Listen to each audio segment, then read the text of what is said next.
आकाशवाणी भोपाल से प्रस्तुत हैं प्रादेशिक समाचार।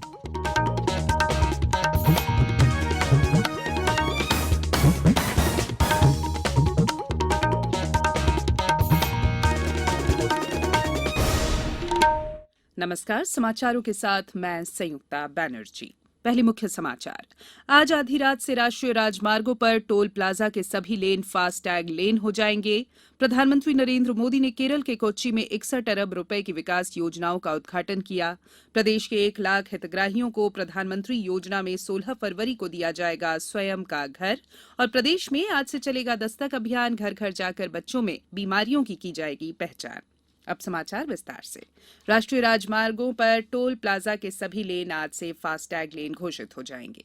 आज आधी रात से लागू होने वाले इस निर्णय के बारे में सड़क परिवहन और राजमार्ग मंत्रालय ने कहा है कि शुल्क का भुगतान डिजिटल मोड में करने को बढ़ावा देने, प्रतीक्षा समय और ईंधन खर्च कम करने और शुल्क प्लाजा के जरिए निर्बाध यात्रा उपलब्ध कराने के लिए यह कदम उठाया गया है।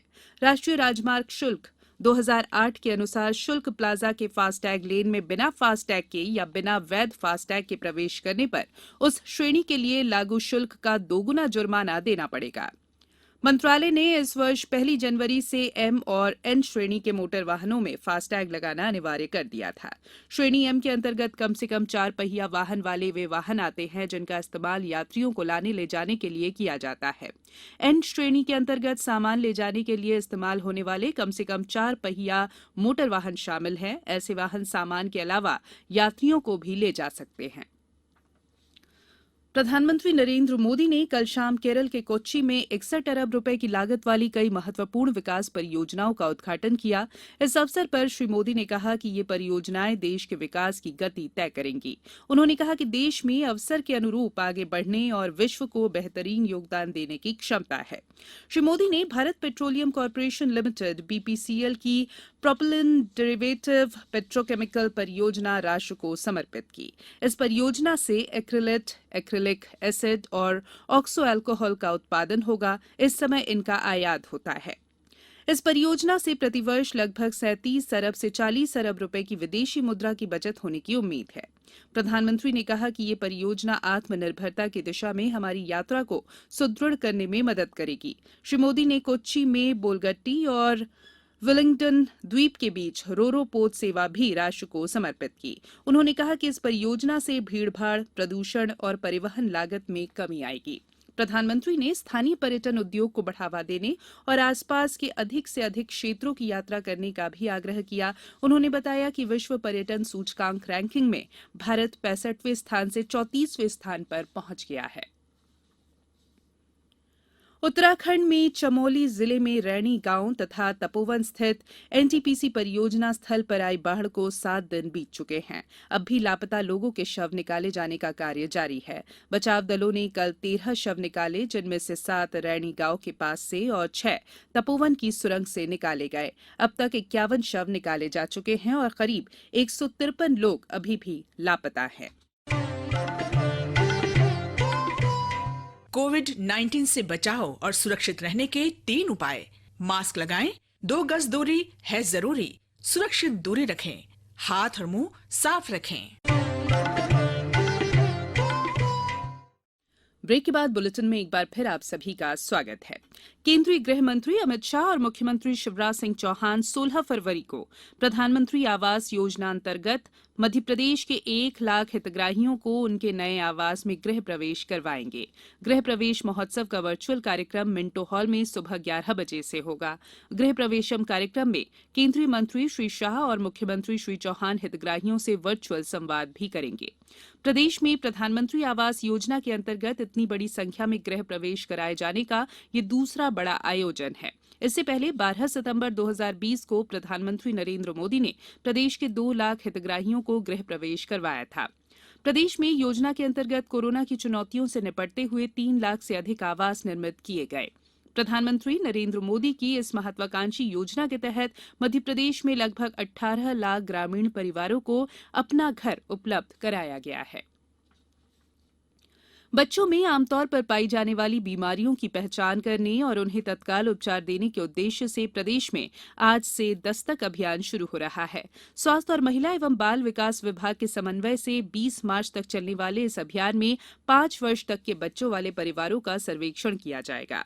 एएनएम, आशा और आंगनवाड़ी कार्यकर्ता घर घर जाकर बच्चों में कुपोषण और सामान्यतः पाई जाने वाली बीमारियों की पहचान और उनका उपचार सुनिश्चित करेंगी। बाद में इन बच्चों के आवश्यक उपचार की व्यवस्था की जाएगी। इंदौर में भी दस्तक अभियान को लेकर सभी तैयारियां पूरी कर ली गई हैं। अशोकनगर जिले में 5 वर्ष तक के बच्चों का निःशुल्क स्वास्थ्य परीक्षण करने के लिए दस्तक अभियान आज से शुरू हो रहा है।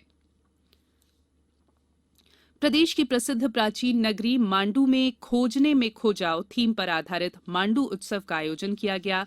मांडू उत्सव के दूसरे और आखिरी दिन कल सांस्कृतिक कार्यक्रमों में स्थानीय कलाकारों द्वारा मनमोहक प्रस्तुतियां दी गई। राज्यसभा सांसद सुमेर सिंह सोलंकी मांडू उत्सव के दूसरे दिन सांस्कृतिक संध्या के पहले कलाकारों के सम्मान कार्यक्रम में शामिल हुए। श्री सोलंकी ने कहा कि केंद्र और राज्य सरकार के माध्यम से ऐसी परिवहन व्यवस्था बनाने का प्रयास होगा कि मांडू आने वाले सैलानी धर्मपुरी, जहाज महल होकर स्टैच्यू ऑफ यूनिटी तक पहुंच सके। वन विभाग की राज्य स्तरीय टाइगर स्ट्राइक फोर्स ने कटनी, जबलपुर और डिंडौरी जिले में कार्रवाई कर तेंदुए के शिकार, उनके अंगों के व्यापार और पेंगोलिन की खाल के व्यापार में लिप्त 16 आरोपियों को गिरफ्तार किया है। गिरफ्त में आए आरोपियों से 25 किलो पेंगोलिन की खाल और 4 मृत तेंदुओं की खाल बरामद की गई है। ये आरोपी तेंदुओं के अवयवों को तंत्र मंत्र जादू टोने के लिए लोगों को बेचा करते थे। अब कुछ समाचार संक्षेप में। स्वास्थ्य मंत्री डॉक्टर प्रभुराम चौधरी ने रायसेन में ग्राम अंबाड़ी में कल रात्रि चौपाल लगाकर लोगों की समस्याएं सुनी और निराकरण के निर्देश दिए। गृह मंत्री डॉक्टर नरोत्तम मिश्रा ने दतिया में नवनिर्मित पार्क का लोकार्पण किया। साथ ही 4 लाख की लागत वाली रोड स्वीपर मशीन नगरपालिका को सौंपी। मुख्यमंत्री शिवराज सिंह चौहान ने कहा है कि विदिशा के टाउन हॉल में श्रीमती सुषमा स्वराज की प्रतिमा की स्थापना की जाएगी। राज्यसभा सांसद ज्योतिरादित्य सिंधिया ने कहा है कि ग्वालियर शहर की यातायात व्यवस्था को बेहतर बनाने के लिए नए सिरे से ट्रैफिक प्लान बनाया जाएगा। श्योपुर जिले में 5,586 किसानों ने अपनी रबी फसलों का पंजीयन करा लिया है। निवाड़ी जिला कलेक्टर ने कल ऑनलाइन ऐप के माध्यम से शासकीय विद्यालयों में अध्ययनरत 10वीं कक्षा के छात्रों को पढ़ाया और शिवपुरी जिले में बसंत पंचमी के अवसर पर बाल विवाह रोके जाने के लिए आवश्यक निर्देश जारी किए गए हैं। अंत में बुलेटिन के मुख्य समाचार एक बार फिर। आज आधी रात से राष्ट्रीय राजमार्गों पर टोल प्लाजा के सभी लेन फास्टैग लेन हो जाएंगे। प्रधानमंत्री नरेंद्र मोदी ने केरल के कोच्चि में 61 अरब रुपए की विकास योजनाओं का उद्घाटन किया। प्रदेश के 1 लाख हितग्राहियों को प्रधानमंत्री योजना में 16 फरवरी को दिया जाएगा स्वयं का घर। और प्रदेश में आज से चलेगा दस्तक अभियान, घर घर जाकर बच्चों में बीमारियों की जाएगी पहचान। इस बुलेटिन में फिलहाल इतना ही। बुलेटिन के अंत में एक अपील, हमेशा ध्यान रखें, मास्क और 2 गज की दूरी, हाथ धोना भी है जरूरी। नमस्कार।